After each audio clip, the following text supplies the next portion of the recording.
I think he's a retard, and so people are going to glorify the retard. So okay, whatever. It's retarded. I, I don't know if he's happier though, because they're, even before he did eat that plant, like he had been gone for a few months by that point, and uh, he was writing some things in his diary like, oh fuck, I'm so lonely. I realized the mistake in what I'm doing. I need people around me, I was kind of curious and when the I last think time it you was. went. When the last time you went. Yeah, well, that was one of the last things he wrote. He said, happiness is only real when shared. It's like right before he died. Oh yeah, well that's just a dying delusion. He's psychotic with death chewing at his brain. But whatever. I mean that kind of crap is. And It doesn't matter where you are. Okay, wherever you are, it's gonna suck. Okay, wherever you are, life is just it's got fail written all over it. I mean, you really can't be happy for more than like 15 minutes at a time.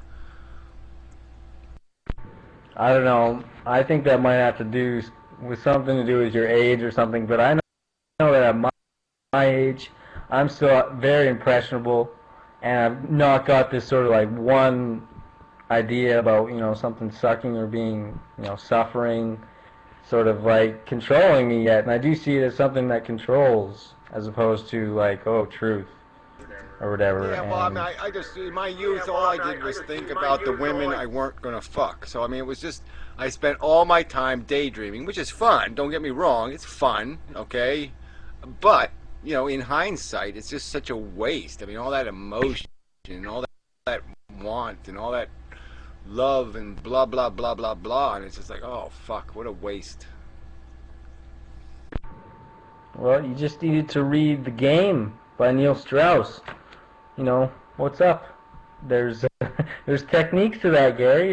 If you want to grow, you want to fuck, you want to fuck. Like it would have mattered if I got laid, then it would have been some other mess. Like I would have been like, oh yeah, but I'm sick of her. Okay, I mean, like I slept with her 3 nights in a row, and yeah, some time for a change. Or there would have been some other kind of bullshit would have come up. She would have broke my heart. I would have broke her heart. Something would have fucked me over anyway.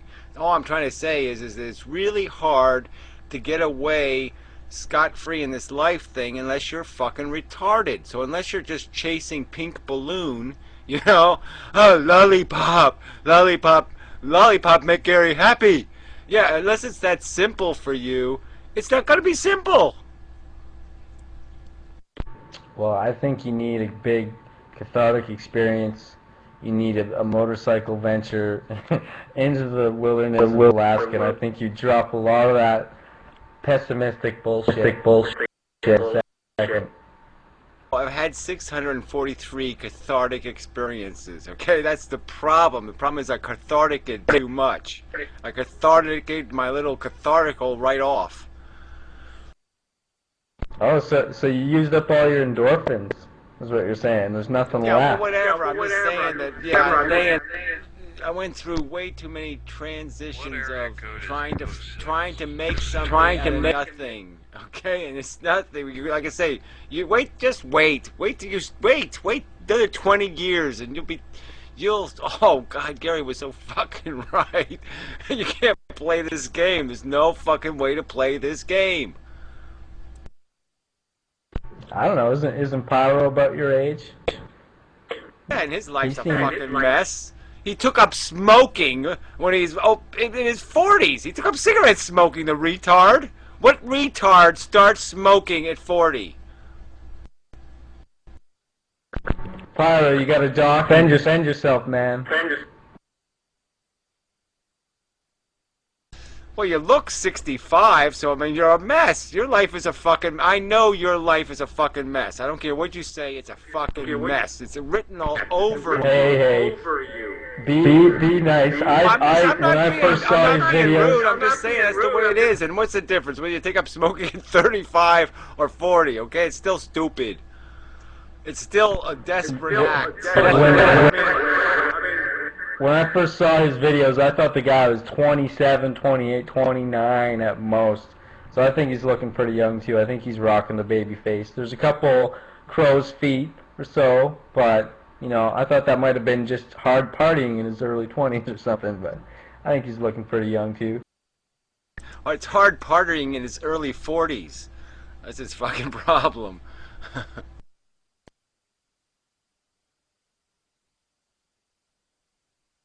You know, I have to say though, I think I agree with you with your philosophy on kids and marriage. I don't think I'm ever getting fucking married. And marriage, kids. You know, if I did have kids, it'd be kind of like Will Smith thing in The Pursuit of Happiness. I want no wife there to fuck it up and have to compromise with. I would want my one little Negro boy, and I would carry him around the city. I'd take him through Europe, and I'd educate him in unconventional fashion. I'd have him know what I wanted to know. Think of the quandaries you would have to step in to do that. You know what I'm saying? Because it'd only work for the 10 minutes at a time again thing. Because you'd have to be honest with the kid. You know, so you'd have to tell him the truth, and it'd be such a bummer. You know, I mean, it would just be such a downer to explain reality to a kid. Oh, so it's kind of like the Big Daddy situation, the Adam Sandler movie where he lets him eat ketchup for dinner if he wants to eat ketchup, but then at the end of the movie, he kind of, oh, wait, I gotta teach him to go to school. Oh, wait, I gotta teach. You're always going to want to do right by the thing, but you're also going to want to take responsibility for it. So there's no responsibility for it. No win situations. Because to do the right thing, you're going to have to do something really hard, difficult, you know, because you've got to build the character in the kid. So you can't give him everything he wants. You can't make it too easy for him. And, you know, who the hell wants to do that shit? Okay, well, at least you pull him out of the school system. You get them off the TV, you get them out of these little social circles where the kids are talking about their Nike shoes and which is what are you coolest. going to do? And what are you going to do them down a more literary, philosophical dog do with a stick. Oh, look, this is how we pick up dog do with a stick. This is how we've done it for hundreds of years. So let's pick up some dog do with a stick and go find somebody to poke with the stick. I mean, what are you going to teach a kid to do? Again, you're just going to have to say, you know, really what we are is all reproducing biological organisms that are all just got little hard penises, and we want to stick them in vaginas, and this whole thing is just bullshit, and you know, it's just matter completely out of control, and your life is just going to suck all over the place in certain places, and certain things are going to happen to you, and they're going to really, really suck, and you're going to experience it for no good reason except that you're going to be goddamn addicted, and that's it. I mean, that's all an addiction. Yeah. So I have to ask you, like, you know, I know you've done it. Like, I'm gonna ask, have you read a book that was just so great? Maybe one of your Dickens or your Moby Dick book or whatever. It's so great. There's one moment in the book where it just does so well to describe the human experience that it almost like it makes you cry. You know, you can have the same experience in, you know, looking at an art painting, and the same experience listening to an orchestra or a piece from Beethoven or whatever. And you know, those are the types of things. If you can get your kid to sort of live life and sort of tap into these momentary, you know, experiences of beauty and truth and vision and all that, I think that is life worth living and meaningful. And I think that part of your brain, Gary, when I know you're capable of doing those things and having those experiences, but there's always this part of your brain, and you always come back to this part where that rational side is like, oh, it's like coming down like a fucking storm on these experiences, being like, oh, it's fucking DNA. It's just all the same shit. It's no different from licking a lollipop or eating M&Ms and drinking ginger ale. And I think the challenge is to turn that off. You know? Okay. But all you're saying is you have to live for the happily ever after. Live for the fantasy that somehow it is going to work out, that everything will be okay. And it won't be. And the moments I cherish the most are the ones that were built out of my pain.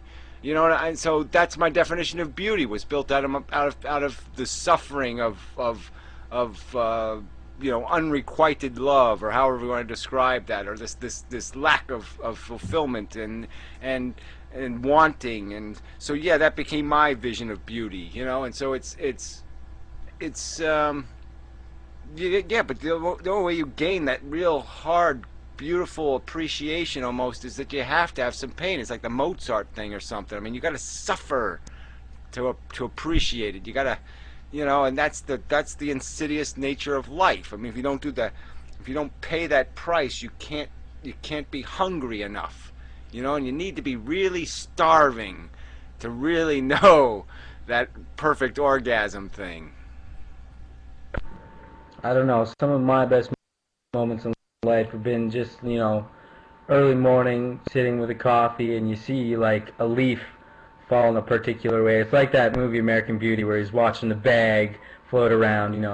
It's just real simple, momentary things that sort of you reflect upon them at the time, and you just realize at that point. But for me, there was no build-up of negativity before that, and it wasn't kind of like this crescendo of shit until you hit this peak and something's beautiful all of a sudden. So Well, I mean, I don't know outside of like a total of 3 hours and 39 minutes of perfect moments, outside of that 3 hours and 79 minutes of perfect moments, yeah, the best experiences I had in my life were when I was dreaming. Okay, yeah. I mean, I got the best pussy in my dreams. Had the best experiences to get it in my dreams. The best erotic feelings. I mean, I had 9-foot penis in my dream. I've had great things in my dreams. They've been great experiences. And yeah, real life is just kind of tame by comparison.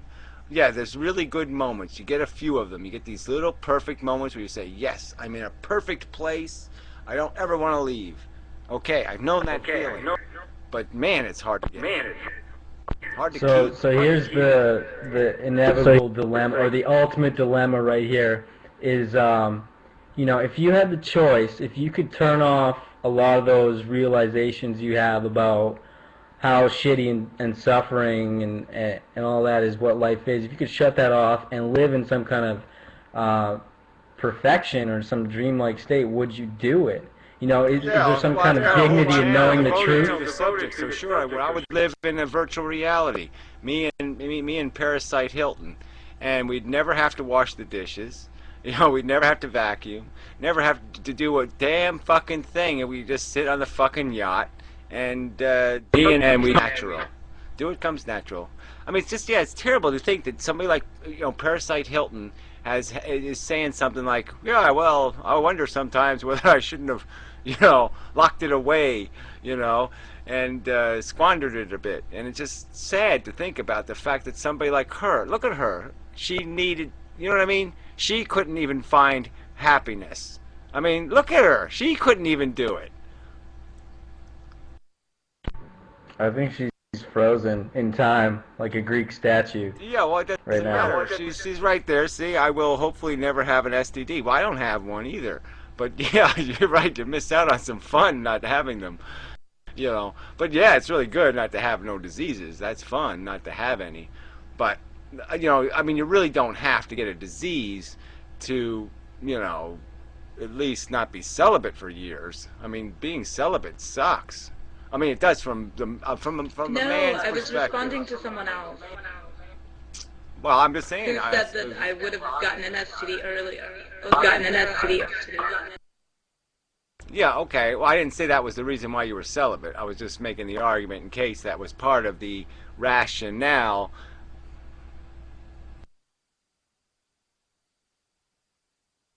Uh-oh, some sexual tension. But I'm just saying, well, she shouldn't be celibate for 15 seconds. I mean, look at her. How the fuck could she not be having sex all the fucking time? Like, right now, there should be somebody at least, like, okay, you can have sex with me while I'm on Stickam, as long as I don't have to look at you and I don't have to know you're really doing it. Okay. I mean, shit. Look at her. I mean, I'd hump her shoe. I would hump the bottom of her foot. Okay, this is why everybody thinks they hate me, because you say that in here, and people think that the only reason I'm in here is because well, then just kick them, okay? You have the power. Kick the fuckers. If somebody PMs you and says anything you don't like, just kick the fucker. Hey man, where's my mod power, dude? I've been contributing this whole time. You give the women, it's just some sexism going on here.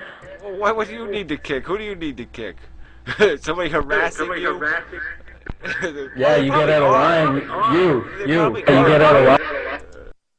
Yeah, well, you can't kick me, so it won't do you any good. Nah, I'm just kidding. I don't know though, man. you could be into that, but to each their own. I like something a little